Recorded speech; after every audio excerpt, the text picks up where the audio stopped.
안녕하세요 청취자 여러분들, 취업준비 즐겁게 합시다. 인사 담당 제이콥입니다. 여러분, 제임스 다이슨 어워드라고 들어보셨나요?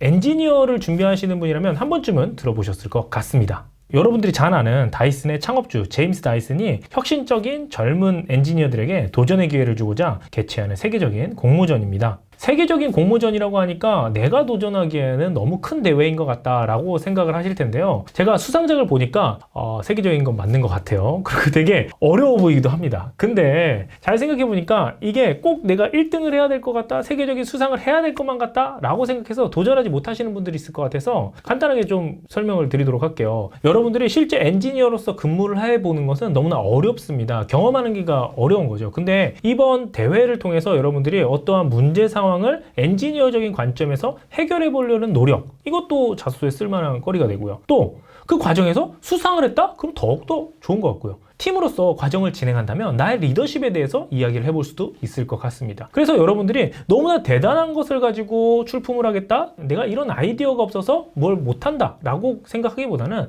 내가 어떠한 문제를 해결해 보겠다 라는 관점으로 그 과정에 집중해 본다면 이 제임스 다이슨 어워드가 그 어떠한 것보다 중요한 경험이 될 것이라고 생각이 들어요. 자, 그러면 여러분들, 내가 해볼 만한 이유가 확실히 생겼겠죠? 그러면 어떤 수상작들이 있는지 한번 살펴보도록 할게요. 2021년에는 총 3건이 수상을 했는데요. 이례적으로 의료 부분이 또 추가되었다고 합니다. 국제전 우승작, 그리고 지속 가능 부분, 그리고 의료 부분, 이렇게 3개겠죠? 자, 국제전 우승작은요, 홉스라고 하는 의료기기입니다. 이 기기는요, 안압을 진단합니다. 안압은 우리 눈의 안구 내부의 압력을 말하는데요. 녹내장을 진단할 때 아주 중요한 지표가 되어준다고 합니다. 이제까지 안압을 측정하려면 마취를 해야 했대요. 그만큼 통증이 심했다는 거죠. 안압 측정하는데 그렇게 어렵구나. 하지만 이 홉스를 이용하면 그럴 필요가 없어요. 특수 센서가 탑재된 장갑을 착용하고 이를 눈꺼풀 중앙에 대고 꾹 누르면 간단하게 안압을 진단할 수 있다고 합니다. 이게 있으면 녹내장 검사를 받으러 병원에 갈 필요가 없겠네요.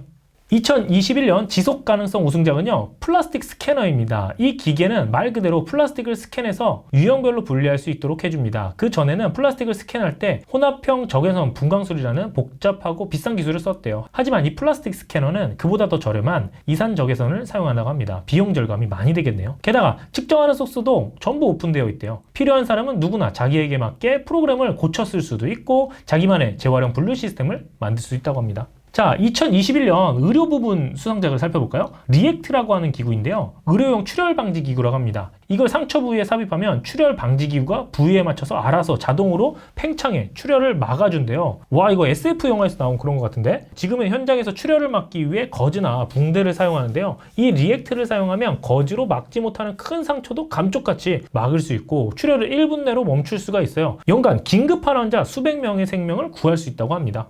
네, 이렇듯 제임스 다이슨 어워드는요, 매년 제임스 다이슨의 디자인 철학을 실천하고 있는데요. 올해도 어김없이 3월 16일부터 시작된다고 합니다. 그래서 제가 조금은 특별한 분을 모셔봤습니다. 제임스 다이슨 어워드의 한국 심사위원이시자 제임스 다이슨의 엔지니어로 근무하시는 분을 제가 모셔봤습니다. 잠깐 인터뷰해 보도록 할게요.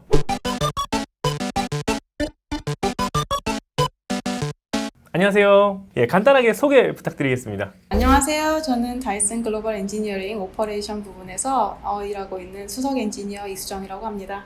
이제 다이슨에서 근무를 한 지는 한 2년 남짓 됐어요. 지금 현재 싱가포르에 있고요. 다이슨 테크놀로지 센터에서 프로덕트 개발 엔지니어로 근무를 하고 있습니다. 어떤 일을 하시는 거예요? 제가 구체적으로 하는 일은 과학적 지식이 있으면 그거를 기술로 발전시키는 과정에서 생기는 문제점들이 있어요. 근데 그거를 해결하는 역할을 하는 거고요. 예를 들면 내가 계속 청소기를 쓰는데 계속 사용을 해도 흡입력을 잃지 않는 청소기를 만들고 싶어요.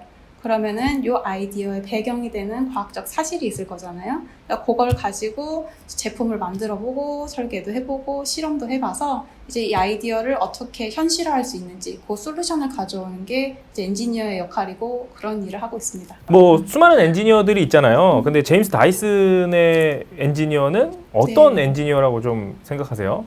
제 입장에서 봤을 때는 실패를 두려워하지 않는 엔지니어, 이게 가장 잘 맞는 수식어일 것 같아요. 이제 아까 오프닝에서도 말씀을 하셨던 것처럼 이제 먼지 없는 청소기 많이들 쓰시잖아요. 근데 이게 시제품이 5127개를 만든 다음에 나온 제품이거든요. 야, 시제품 5,000개나 나왔어요?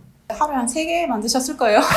그래서 그런 실패를 거친 끝에 제품을 사업화를 하셨기 때문에 이제 유연하고 기발한 사고 발상 그리고 요거를 진행하는 데 있어서 실패를 두려워하지 않는 게 제일 중요하다고 항상 강조를 하고 계세요. 그래서 2022년에 제임스 다이슨 재단을 설립을 하게 되는데 이 철학을 좀 더 확장을 하고자 교육기관도 설립을 하고 차세대 엔지니어 양성하고 발굴을 좀 지원을 하고 있습니다.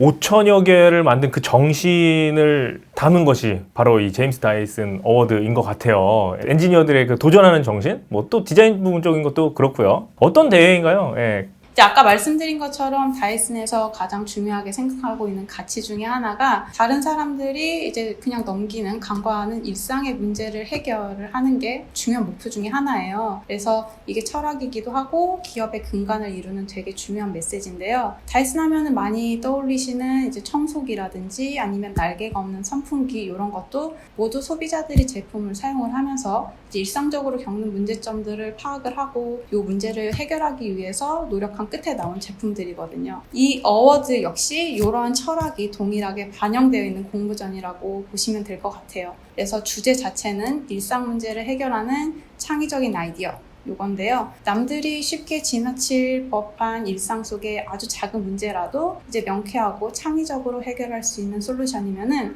어떤 거라도 출품이 가능합니다. 그리고 또한 최근에는 많이 들어보셨을 거예요. 환경, 사회, 지배구조를 뜻한 ESG. 요거에 대한 책임이 엄청 강조가 되고 있어요.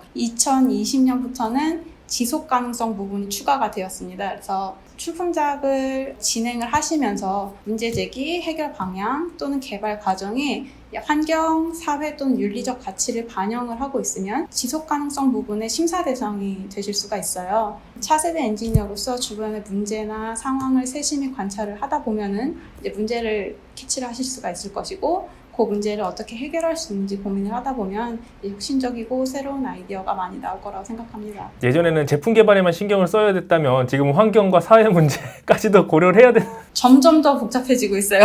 과정도 되게 중요해지는 거잖아요. 그렇죠. 과정이 굉장히 중요해요. 이게 하나 핵심이라고 할 수 있어요. 이 대회. 이번 어워드에서 좋은 성적을 받는 포인트 중에 하나가 과정도 신경을 많이 써야 된다. 근데 저 같은 경우는 이제 다이슨을 이제 제품으로 많이 이해를 하고 있었어요. 그래서 이번 어워드를 알게 되면서 와, 이런 게 있었다고? 라고 했지만 되게 생소했습니다. 글로벌한 엔지니어들 입장에서 이 제임스 다이슨 어워드가 어느 정도 위치인지 좀 알 수 있을까요? 디자인과 관련한 국제 대회들은 굉장히 많이 있죠. 여러 가지가. 근데 제임스 다이슨 어워드는 문제 해결을 위한 디자인에 좀 더 초점을 두고 있는 대회라고 할 수가 있어요. 젊은 인재들의 아이디어 그리고 창업 정신을 지원하려고 만든 국제 대회이기 때문에 대상자가 엔지니어링 혹은 산업 디자인 관련 전공하시는 학부 또는 대학원 과정 중에 재학을 하고 계시거나 아니면 졸업한 후에 4년 이내 되신 분들을 대상으로 하고 있습니다. 무엇보다 다이슨 같은 경우에는 직원 절반 이상이 엔지니어 아니면 사이언티스트예요. 그래서 이렇게 기술을 중요하게 생각하는 기업에서 진행하는 대회인 만큼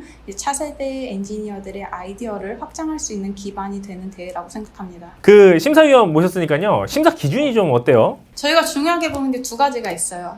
뭐냐면 어떻게 그리고 무엇. 이렇게 두 가지인데 어떻게 문제를 발견을 하고 어떻게 아이디어를 발전을 시켜가지고 무엇을 만들고 무엇을 개선하였는가 이게 주요 심사 포인트예요. 최종 제품을 이제 출품을 하시게 되면 저희가 기능하고 개선이 어느 정도 되었나 이런 정량적인 평가도 하지만 이 문제를 해결해 나가는 과정이 굉장히 중요한 평가 요소 중에 하나거든요. 그래서 이 부분을 놓치지 않으셨으면 좋겠습니다.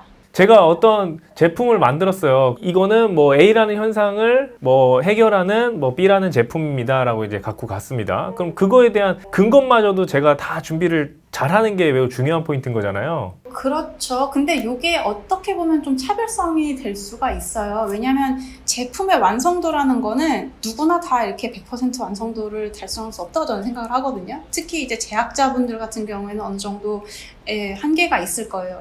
그런 면에서 볼 때 내가 과정을 이렇게 잘 프레젠테이션 한다. 그럼 거기서 플러스 포인트를 얻을 수 있다는 거는 어떻게 보면 좀 상쇄할 수 있는 점이겠죠.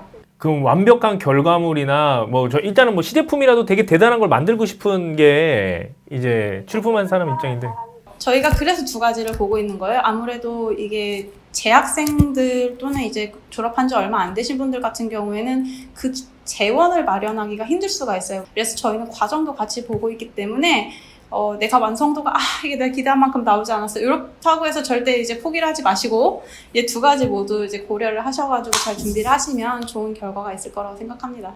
나는 사업할 생각이 없는데 이렇게 생각하시는 분들이 있을 수 있어요. 근데 올해 이 어워드 같은 경우에는 국내전 심사위원들 분들이 역대 가장 다양하고 많은 수의 이제 교수님 그리고 전문가들이 함께 참가를 하실 거예요. 그래서 현장 심사 대상자가 되면은 이분들한테 직접적으로 피드백을 받을 수가 있어요. 이런 것도 와우, 좋은 네. 점이지 않을까 싶습니다. 이 영상을 보는 이제 취업 준비생뿐만 아니라 창업하는 사람 둘 다 매우 매력적인 것 같아요. 뭐 취업 준비를 하시는 분들 같은 경우는 나의 엔지니어링 쪽 역량을 바로 보여줄 수 있는 근거 자료가 되는 것 같고, 창업을 준비하시는 분은 자신의 아이디어를 디벨롭 시키고 검증받을 수 있는 자리잖아요. 너무 좋은 것 같습니다. 뭐 다작 중에 수작이 나오는 거니까요. 여러분들 많은 참여 부탁드리겠습니다.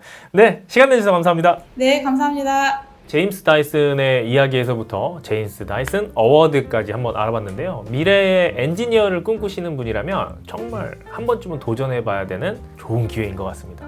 3월 16일부터 시작을 합니다. 그리고 7월 7일까지라고 하니까요. 그 기회 절대 놓치지 마시길 바라겠습니다. 여러분들의 아이디어를 한번 테스트 받아볼 수도 있을 것 같고요. 그래서 사업해도 되고, 그 다음 취업 준비하시는 분들은 엔지니어의 역량으로서 명확한 근거가 되는 어워드니까요. 그냥 가벼운 마음으로 한번 참여해보는 건 어떨까요? 그럼 이만 물러갈게요. 안녕.